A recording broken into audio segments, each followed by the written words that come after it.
Welcome to the Songwriter Connection podcast. Our show originates in Nashville, Tennessee, Music City, USA. We connect you to the songwriters and the stories behind your favorite songs. Join us as we take a look at the craft of songwriting through the eyes of the songwriter. Now, here's your host, Dave Linehan. Hi, thanks for joining our podcast. I'm Dave. I live in Nashville, Tennessee, and I'm a songwriter. It's been 24 hours since my last song. I kid, of course, but, on the serious side, it sometimes could be like an addiction. Sometimes I get so obsessed with a song, that I just can't leave it alone. And if you're a songwriter too, I imagine you know what I'm talking about.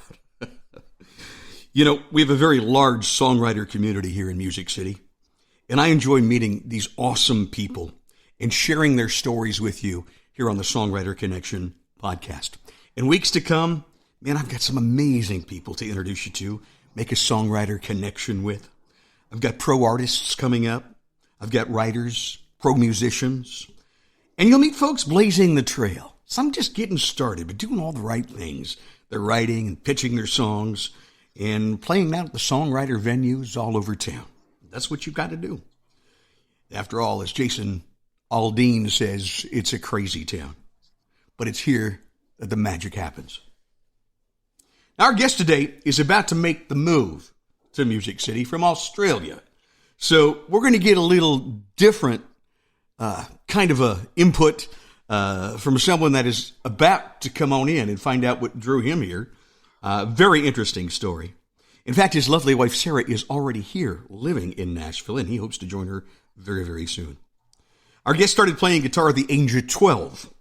And then by 17, he's playing around Melbourne, Australia, in some pretty popular bands, getting a lot of recognition, and, a lot of cool things happened back then.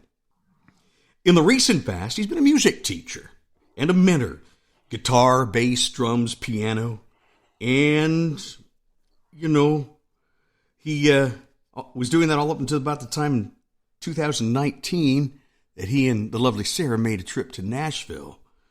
And it's something interesting happened. Things changed. Things changed big time. And we're going to tell you how.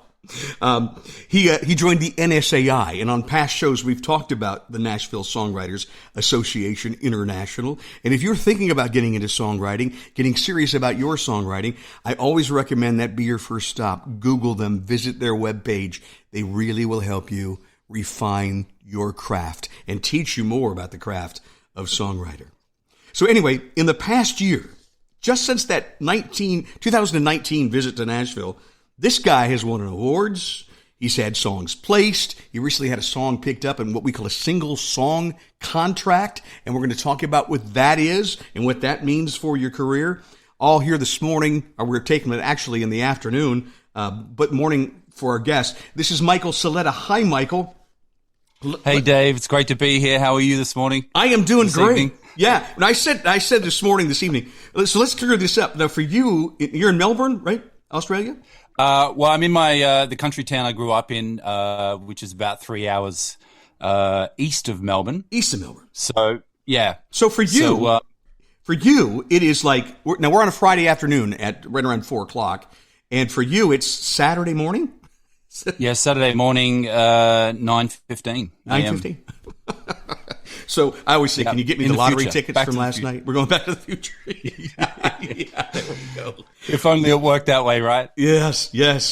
So a lot changed from you. Let's talk about, first of all, I want to say how I first met you. One of the jobs I have, I work from time to time at Ryman Auditorium. That's the mother church of country music. Very historic spot here where the Grand Ole Opry was home from 43 to about 74. And it was there, of course, that, we've got the term in Nashville Music City through WSM Radio. And it's just a pleasure to work there. And one of the jobs I do, I'm a tour guide, but I also get to work in what they call Air Castle Studios. And what it is, we allow people to come in.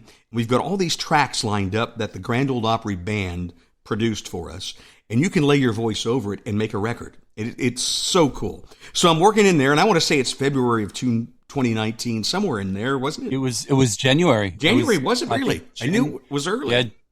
Yeah. We arrived there on the 10th of January 2019, and we were there for 8 days. So it was somewhere between the 10th and the 18th.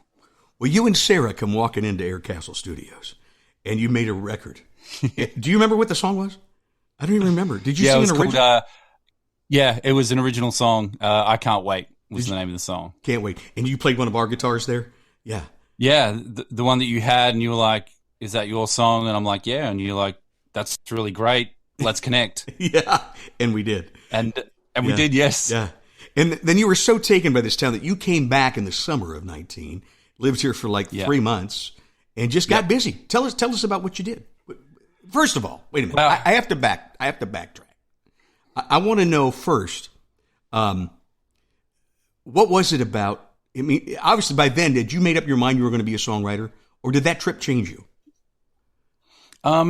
It was a little bit before that. I'd kind of just, I've always loved music since clearly I was a kid. Yeah. And I reconnected with songwriting and was just kind of working with a couple other people, because writing in a band is different than writing with other people. Oh, sure. So it was like, oh, this is pretty cool. And then a buddy of mine had moved to Nashville. That's the person who I stayed with for 3 months. And it was like, okay, Sarah and I took a 6-week trip to the US and put Nashville as a part of the trip, just to kind of, test the waters to see if it was, going to be something that I'd enjoy. And it was in that week that changed my life. It was walking into Studio B, RCA. That is. I had an out of body experience. Like, it's incredible, just the history on there and how it correlated to growing up as a kid for me and the music my parents listened to. And it was like, holy moly, my life has just come full circle. It was just like a bolt of lightning had just hit me. Wow. Standing in the same studio where Elvis recorded and Dolly, and so many great records were made. And that's what did it for you. Yeah. Wow. Yeah. Crazy. Yeah. And I want to tell folks that if you were visiting Everly Brothers and Jim Reeves. Oh yeah, Everly Brothers, Jim Reeves. If you are visiting Nashville, if you've lived here and you've never taken the tour through Studio B, it's down in Music Row. It's left of Music Row, as I like to say, because they're building condos and tearing down lots of buildings. But anyway, it is just an amazing tour, and they take you through, and it's something to see. It really is spiritual. It was very spiritual in that context of music. Mm-hmm. That was the turning point for me, really. For me too, going into the Ryman, I feel that same kind of thing. You walk in there, and I get goosebumps on the back of my neck when I see that stage, and I just imagine all the greats that have played on that stage, from Hank Williams to Patsy Cline to Dolly, and you name it. And then, what a lot of people don't realize, they think, well, it's all country all the time. It's not. Everybody has played there. I mean, you can name an artist. Metal bands. Yeah, heavy metal. We had the Wu-Tang Clan not too long ago at the Ryman. But also, Bruce Springsteen. And like I say, you could just about name it. And we saw, we didn't go to the concert together, but Ringo Starr. Yeah, saw you there. Yeah, Ringo Starr was that summer of 2019 as well. Yeah. And the All-Star Band. Sound in the Ryman is incredible. Right. Yeah. So there's another place you've got to visit when you come. But let's get back to you. Totally. So you decided to come back in the summer. Now, had you already been a member of NSAI? Yeah, I was a member at that point. It was recommended by my PRO. So APRA is my PRO here in Australia, and I connected with member rep over there in the US, and he recommended joining NSAI, and went ahead and did that, and sort of hadn't utilized it at that point. Just want to throw this in here real quick, Michael. For people not familiar with PRO, it's performing rights organizations. They're the one that get the royalties for you and send it on to you. Very important. Very important. So that's who pays you, right? So, and yours is different, totally. Being in Australia. We have BMI and ASCAP and CSAC here, and in Australia, it's what is it called? APRA. APRA. What does it stand for? Australian, I don't know. Australian Performing Rights Association. There you go. I'm pretty sure that's what it is. Hey, I'm not going to argue. That sounds about right. So you're right with you're right. They are your representation. So you joined when you lived in Australia, and then when you came here, you stopped in their offices over there on Royal Boulevard, I imagine, and made a connection, right? Yeah, that first trip I made a connection, and then when I'd figured out that I was coming back for 3 months, I signed up for Song Camp, and that was kind of like my introduction to basically the whole Nashville's, co-writing community, in a sense of, I hit the ground. The next day I was at Song Camp, and that's how I met so many of the people that I write with. That's great. Right now. And I want to talk more about that here in just a little bit, but I've got to play one of your songs. I want to talk about Song Camp and get back into that. But so very, very recently, you had a song picked up by a big-time plugger here in town. And this guy, they say, this at one time, this guy, I mean, the songs, and I'm not going to mention his name. Well, we could. Do you want to? Is it okay? Or what do you think? I don't mind. Okay. I don't mind. It's up to you. No, go ahead. You can say it. He's a well-respected guy in the Nashville community, as far as I'm aware. Lots of hits that he's placed. His name is... Yeah. Go ahead. Cheryl Blackman. Cheryl Blackman. So when you get a song picked up by him, it's a big deal. It really is, because usually he doesn't pick it up unless he thinks he can get it to the right people. Well, yeah, so. Very true. Tell me about this song. It's called All Blessed Up. Who'd you write it with, and how'd it come about? I wrote it with Julie Reiner and Billy McDowell. Julie lives in Franklin. Billy lives down in Prattville, Alabama. We met at Song Camp. Song Camp. And from that trip in Nashville, we've just continued writing via Zoom and everything. And that was just a title that I had. It was just a play on words. Hey, I'm all dressed up. I'm hitting the town. So it was just all blessed up instead of all dressed up. And we just wanted to write a song about someone reflecting on their life, feeling blessed about their life. It's just a simple story. It's a great song. Just about that. A man being grateful for what he had. Yep. Hey, you might hear this on the radio. You never know. And hopefully you'll think, hey, I first heard that on the Songwriter Connection podcast. Michael Saleta from Australia is our guest, and I'm going to play the song right now. I see an old man alone in a church pew in front of me smiling while he is praying. I lean forward so I can ask him what he's praying for. He says, I'm giving thanks to the Lord. I'm grateful for the life I've lived. That way at the dark on the porch kind of kiss. I'll never forget when a tear said yes. And the house on the hill, raising 3 kids. Life's been good, I've filled my cup. It's enough. I'm all blessed up. And then he told me to keep it simple. Follow your own path. Enjoy what you do have. Don't need to skydive. Swim the Atlantic. Sail around the world. You're gonna get what you give back to you in return. Grateful for the life I've lived. That way at the dark on the porch kind of kiss. I'll never forget when a tear said yes. And the house on the hill, raising 3 kids. Life's been good, I've filled my cup. It's enough. I'm all blessed up. He reminded me of the kind of man I like to be.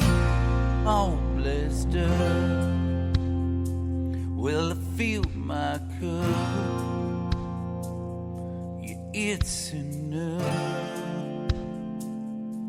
Life's been good. Grateful for the life I've lived. Way at the dark on the porch kind of kiss. I'll never forget when a tear said yes. And the house on the hill, raising 3 kids. Life's been good, I've filled my cup. It's enough. I'm all blessed up. All blessed up. All blessed up. All blessed up. Yeah, I'm all blessed up. What a great song. All blessed up. That is Michael Saleta written song, and I'll tell you a little secret. That's him singing the demo too. See, when you're a talented guy like Michael, you can sing your own demos. And even, did you produce that demo? Yeah, I tracked all that demo as well, yeah. Did you? So all the instrumentation is yours too? Yep. Wow. Yep. That's great. That's talent. That's I amazing. think that was just a drum track from Logic, but yeah, all the rest of it, instrumentation, is me live on the bass and everything, and Fantastic keyboard and stuff. So, and you get it picked up, and you get a single song contract. Explain to folks what that means. That is a big step when you're a songwriter to get your first a single song contract. That's a big step. Yeah, well, it was because Billy, he's been pitching that for a little while. It's been taken a couple of times by a few different publishers, and Cheryl came back with I like this song. I like after listening to it again and again, and I want to offer you guys a single song contract. And it's like, okay, well, what exactly is this? Because I'm still learning the business side of things, and it's like, okay, well, I will represent your song. I will get it cut. We have a certain time frame that I'm going to represent the song for. And obviously, that you work out the specifics with the publishing and obviously the writer share and all that kind of stuff. And, it honestly genuinely looked like a great opportunity to get the song out there and find a home. And with his knowledge in the industry and his connections, and the fact that you said before he wouldn't have taken the song if he didn't believe in it, and I think that you need believers in Nashville to get your songs heard, kind of thing. So it's interesting that the first song is All Blessed Up, and it just kind of makes us feel that way by having that song being the first song to have been you feel blessed up as a contract. Absolutely. Yeah, totally. That could be a catchphrase. I'll tell you that right now. That's very cool. Totally. Now you wrote this song with two people that you met at this song camp. Let's talk about song camp. Again, that's something NSAI does, and tell us a little bit more about that, because that's really an experience. Mm-hmm. Yeah, it's not like band camp from American Pie, so let's make that very clear. People do joke about that. Yeah. It's just really a way for you to further your education as a songwriter, work on your craft. Because I really think, for me personally, I think that's a super important thing. You can continuously write songs, but I think you need to find ways on how to improve yourself as a songwriter, and finding new ways of how to say things. And Song Camp is kind of like that. You're learning from the best in the business that come along and talk to you about, great mentors, right? The way they write songs. Yeah. Amazing mentors. You get put into songwriting groups. I wrote a song, co-wrote a song on that Song Camp that you've heard before, Except for You. And I think you really love that song because I played it in a couple of rounds we did together. Oh yeah, absolutely. So I got to connect with those people through that, and then just hanging out, in the foyer when you're having breakfast in the morning, you just start chatting with people, and you kind of, how you kind of drift towards people, and you kind of feel people's energy. You do. So I think Song Camp is a lot about making connections with, like-minded people. And finding your tribe, as they say. I was a coordinator in Cincinnati of NSAI, so really, but I never did attend one of the song camps. But I know a lot of people who have, and they all tell me the same thing. They make these lifelong connections there, and people that they co-write. We're going to have a gal on in just a few weeks named Olivia Francis, who I met when she was like 12 years old in Cincinnati, coming to the NSAI meetings. She eventually moved to Nashville, took a summer off before college. And then she went to college and graduated, and now is back and really doing a lot of magical things, but tells me the same thing. She still writes today with the people way back when she was little that she went to song camp with, and has written some amazing songs. So you wonder why we call this show the Songwriter Connection, because really one of the things we haven't touched on too much on the show, but we will. It's coming. A lot of it is networking, connecting with people, making that connection. And as I've always heard it said, it's not who you know, it's who knows you. So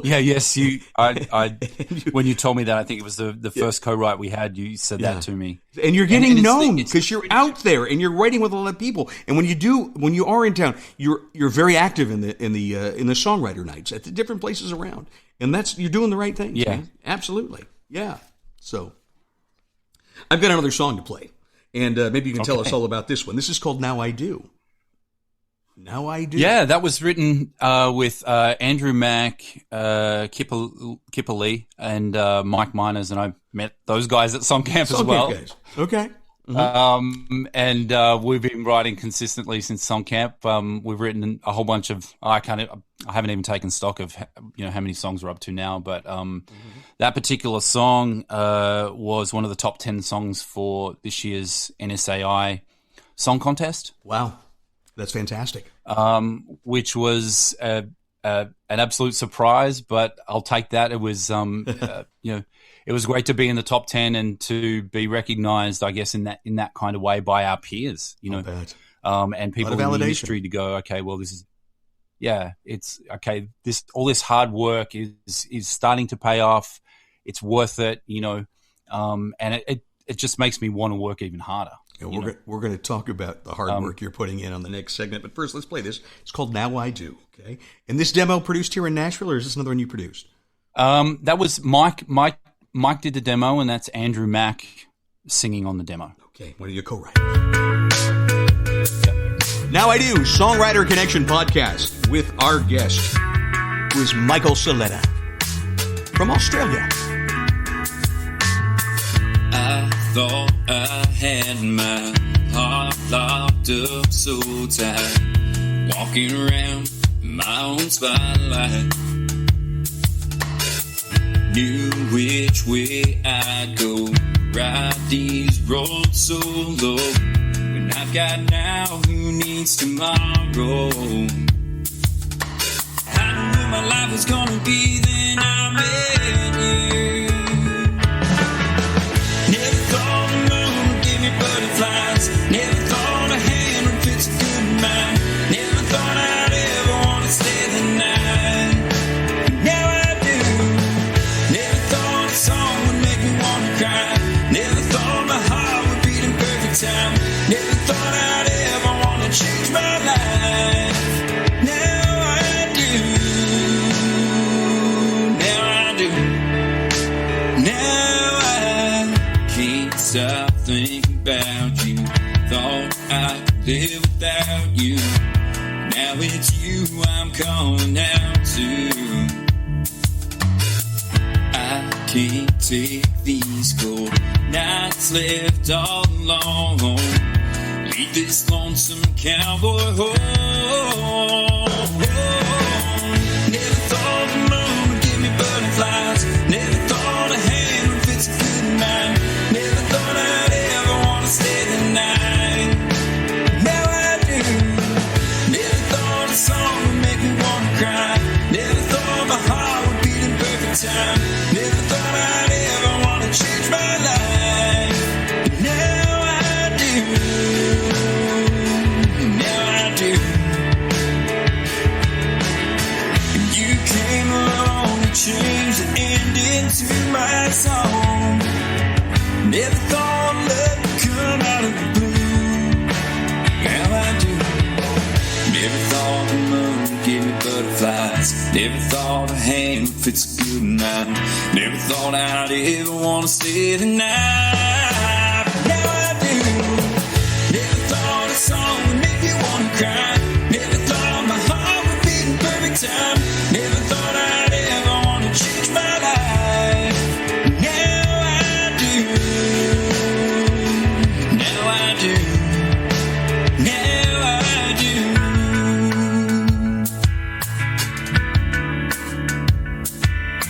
Another good song, Michael. Thanks, Dave. It's got a today feel to it too, I love it. Yeah. Mike did a great job on the production with getting that, that really just good sounding today Modern vibe. sound, yes. It's a love song. And I love Andrew's voice. Yeah, he's great. Yeah, great yeah. voice. So it's a love song. Do you find Yeah. love songs hard to write? I've talked to writers who say they have a hard time writing love songs. Is it a challenge? No, I think because I've failed at it so much that I'm an expert. But now I've finally succeeded and met the woman of my dreams, and she is an now amazing, my wife. amazing. She's woman. an incredible woman. So I've definitely had a lot of experience in love. So I'm okay with it. I mean, it's a topic that everybody has in their life one way or another, whether it's love for a child, love for your parents, love for, a friend, or love for a girlfriend, boyfriend, or wife. Mm-hmm. So there's so many different forms of love. I think it's the easiest topic really to write about. Very cool.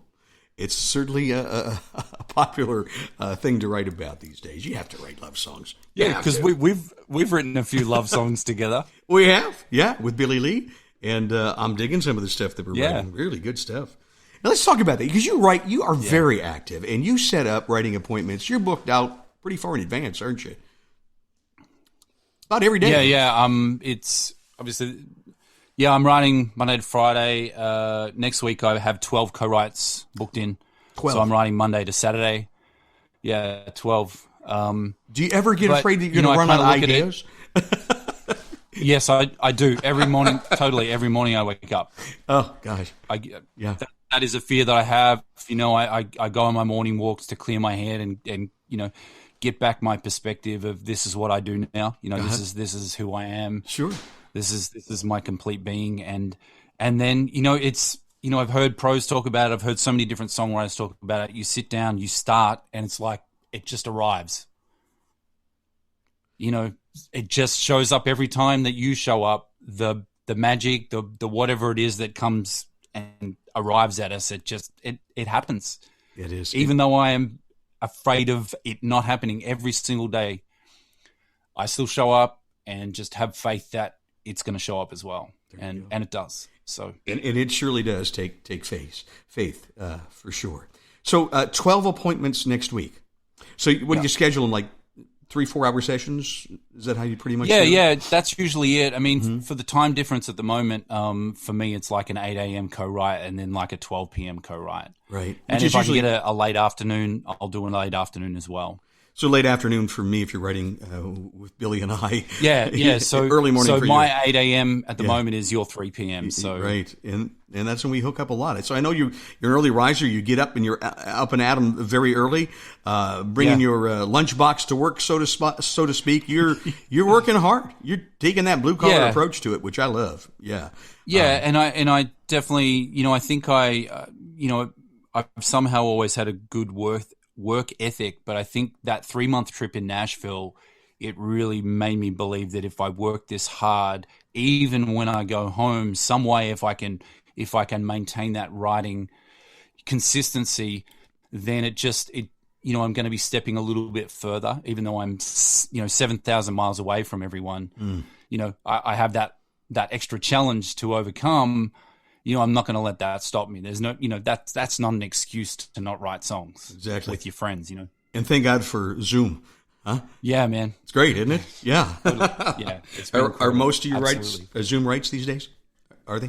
Yeah, pretty much. I mean, now that I'm staying with my dad, in the country, it's just pretty much all Zoom because and my you're friends in doing Melbourne, that because obviously. you're ready to make the move here to Nashville. Yeah, I'm just staying with my dad in the interim because it was like, okay, I can't really afford to stay in Melbourne. I can stay with my dad, just help him out with the bills, and Sarah's here, and just hang with him as well. Yeah. Just get the chance to hang with my dad because he's not getting younger, and it's been cool hanging with him as well, and I get to have some special moments. Do you have a dad song that you've written? So that's been a blessing. Any dad songs that you've written? No, I haven't. No, not really. I've written a few about my mum who's up there behind me. There she is. Passed away 26 years ago this year. Okay. So yeah, I've definitely written about her a few times. And I think every time that topic of, death and stuff, I always bring that, what I've experienced into that kind of right. But it's nice to be back and just kind of, visit the old hometown and because I'm passing through kind of thing. So if all goes well, you'll be here in town for good when? You think this summer or maybe this spring? Well, I'm coming April. April? Which I think by the time this podcast airs, April would have probably gone. I'm coming for 3 months because it's still complicated with the whole, Sarah petitioning for my green card. So that's still yet to happen. So I'll be just doing the back and forth. Before COVID hit, that was our plan anyway. Yeah. I was just going to go back and forth as a tourist. And until I can officially, live with Sarah. We're hoping that's going to happen soon. Tell me about the song Maybe. Maybe is a great song that you've written. Yeah, thank you. That was so when I was working at the music school a few years back, Emily was doing a course there, and I'm like, oh, she's, I kind of checked her out. Sorry. I checked her out and saw that she was a country artist. I'm like, okay, well, here's an opportunity to write with a country artist here in Australia. So I had a chat to her and said, look, I'd love to write a song with you. And so we connected. That's cool. And that was the song we first wrote together. I still have on my phone the original, kind of melody thing when we were sitting down that first time. And she's like, that's the fastest I've ever worked on a song kind of thing. Wow. And, a year and a half later, she released it as a single. And that's my first official cut as a professional songwriter, I guess. Wow. You could say now, right? There you go. Well, let's listen. So this is like your first cut, right? Yeah, cool. First cut? Yeah. All right. Yeah, that's my first cut as a songwriter. Oh, cool.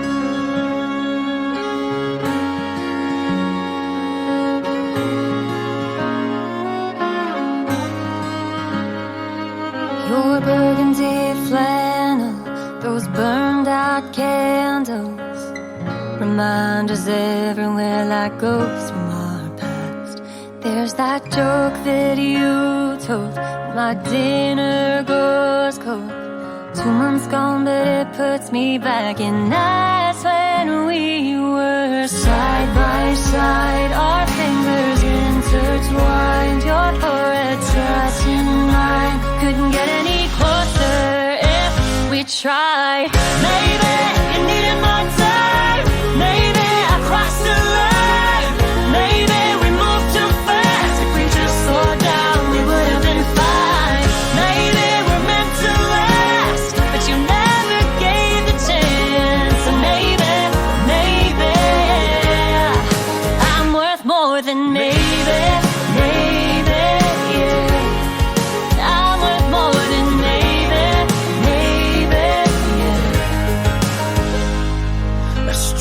Cappuccino, posters we wrote, reminders everywhere like ghosts from our past. There's that Song we danced to, that cafe where I met you. 10 months on, I still can't escape the night you told me it's just not right. I pleaded stay and fight, don't leave, hold me tight. And that was the first time I saw you cry. Maybe you needed my time. Maybe I crossed the line. Maybe we moved too fast. If we just slowed down, we would have been fine. Maybe we're meant to last, but you never gave the chance. And maybe, yeah, I'm worth more than maybe.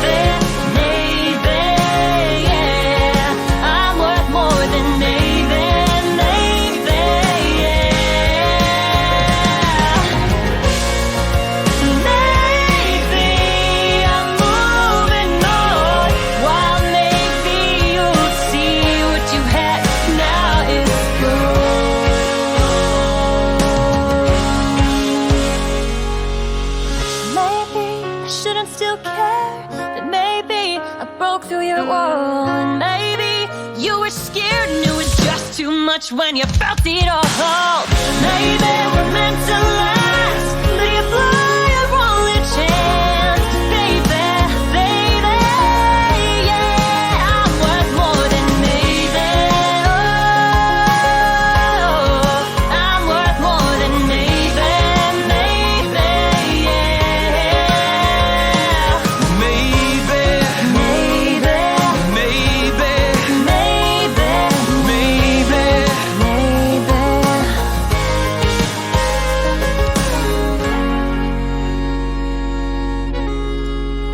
Song written by Michael Saleta from Australia, who's our guest of the Songwriter Connection podcast. Michael, another great song. A duet. Thank you. Who's singing with her? Yeah, that was that's an Australian country artist by the name of Troy Kemp. Oh, wow. Okay. When she was going to record it, she said, "Do you want to sing on it?" And I'm like, "No, if you can get some, like an artist, that'd be great." And she asked him, and he said, "Yes." He's actually he moved to Nashville last year, so he's Wonderful. Currently in Nashville living. Good. So you'll hook up and write some songs with him. Totally. I would love. I'm hoping to hook up with him as well. So, yeah, that's great. Hey, tell me what it was like when you, because it's an amazing feeling, isn't it? To first hear a song you wrote in recorded form like that. What does that do to you? That makes me cry. It really makes me cry. It did thinking me about too. it now. Like I get emotional that way. Like, you know, when nice things happen like that, it's like, okay, yeah, you know, all these years it was worth it. You know, to persist and you know keep on keeping on. We get our validation, you know, and it just keeps pointing you to the right direction and make you want to work harder, doesn't it? And I'll tell you another thing it does is when you get awarded for what you do, right? And I know NSAI gives out these yearly awards. This year, they did a broadcast Zoom award show, and I watched it, and I watched you pick up an award. So tell us about that. Congratulations. That was cool. Thank you. It was a new member of the year. I think that was just a lot to do with the fact that I was probably at NSAI nearly every day. I was there over summer in their faces and kind of being that annoying little kid type of guy. And you know, that I think they just saw my work ethic and that I worked really hard and that I'm working towards something that's serious and genuine and I want to be a professional songwriter, and I've shown that I'm willing to work for it. Yes, you do. And I think they just saw all those qualities and said, hey man, you deserve that recognition. You know, utilizing the membership to its full potential kind of thing. You know, doing everything I can within the membership to improve myself as a songwriter. One of the things so they I think do, it's a combination of all those things. Oh yeah, and they do these critiques. The other thing too in Nashville, if you're an NSAM member, they've got writers' rooms that you can schedule yourself in and write. And you pretty much for that time you were living there, So there's that. But also you could take advantage. We say take advantage of their services. They have a critique service where you can send in these songs, and they tell you how to improve them and what they think. And if they really like them, you've got go ahead. Yeah. So you've got song feedback service, which is included in your membership, and you know, that will go to a professional songwriter that will give you feedback on your song. You know, and they'll give you feedback accordingly if they think it needs, you know, some more work. They will say, look, you know, you're doing really well here, but, you know, have a look at this lyric or this melody, you know, that kind of stuff to see if you are, you know, you're in the right place. And if they think you are, you know, you'll get like a one to watch nomination. They're recommending you as a writer on the rise. So I had quite a few of those in 2019 as well. So to even get one of those, and obviously, and you had a few, so you know that's great. Yeah, on the right track. Yeah. And if I think it was about 9 last year. 9, that's incredible. Yeah, that is incredible. That's really great. And you know when they really like it, they take it to this pitch luncheon, right? And they play it for publishers. Yeah. So recommended for publisher. I got 3 songs totally last year. Wow. See. That were recommended. So, plus they you know they have the pitch. You have opportunity to pitch to publishers as well. That's included in the membership. You know, pro song feedback in terms of you submit it and it's a live video feedback. That's cool. Or normally, you know, when COVID wasn't around, they had workshops every Thursday night as well. That you go into the Music Mill and they've got pros that come in and people that talk about music. I want to make the point that we are no way affiliated or sponsored by the organization NSAI, Nashville Songwriters Association, but we do believe in them. I just love them. Yeah, and I do too. Yeah, and I tell anybody that's interested in songwriters, make that your first. If you want to be a songwriter, make that one of your first stops. Check it out. You probably have a local chapter if you don't live in Nashville. Join it. Find out more about it because look, you can do it. You don't have to be here in Nashville. Look at Michael. He's doing it 7,000 miles away in Australia. Totally right. Yeah, absolutely. I'm so proud of you. Let's play another song before we have to say goodbye. This is called People Need People, and this is a real powerful message and a cool song. Tell us about it. Thank you. Yeah. Like John Frank, who I wrote it with, we just connected via the NSAI, the forum there. He was looking for song, co-writers, and I reached out and we got chatting and connected when I came to Nashville over that summer. Mm-hmm. and continued writing. We just liked hanging out and writing songs. And COVID hit, and we kind of got talking about what's been going on with people and how much we need our friends and family during times like COVID getting shut down. And it was a bit more full on for us here in Australia than what it was for you guys. And it was that, we really need other people right now. And we definitely need, especially for your mental health. And it was kind of coming from that, okay, well, we need each other more than ever right now in the whole wide world, because we don't want people being alone during times like this. So that's pretty much what kind of sparked it. And John said, I got, this just a title, People Need People. I'm like, all right, let's give it a go. Let's not say anything about COVID. Let's not timestamp it. Let's just try to make it a general story about needing each other. Right. And that's kind of what we wanted to go for. And I felt that was a song that it means a lot to me to have written that song. And Mason Douglas, who is a pro writer in Nashville and used to be a mentor at NSAI, he did the demo and sings on the demo. We just got a nice acoustic demo done. Very cool. Well, here it is on the Songwriter Connection podcast. Thank you. People need people. Michael Saleta, our guest. The farmer helps the harvest grow.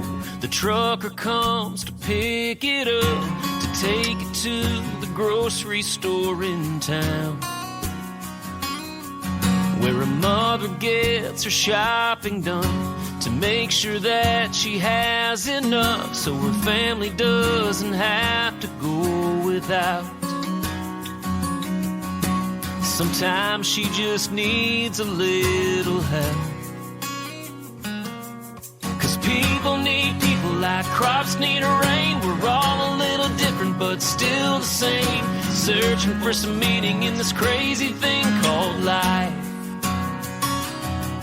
The world keeps spinning, we're holding on tight, trying to make a difference as the days go by, wondering how we'll make it when it's really just so simple.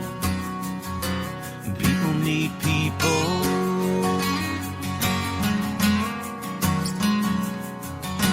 The first responder gets the call, takes a wounded man to the hospital where the nurses and the doctors sacrifice.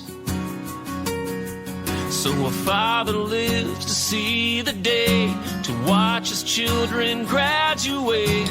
Filled with pride, he celebrates their lives. Thankful for the ones who saved his life.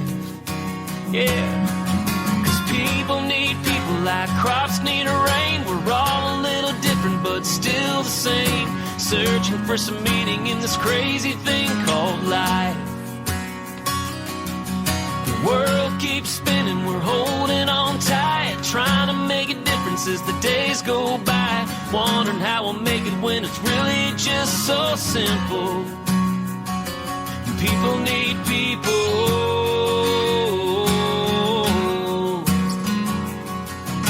A smile from a passerby, a lover's arms to hold you tight. We all need someone to help us through, 'cause people need people. People need people.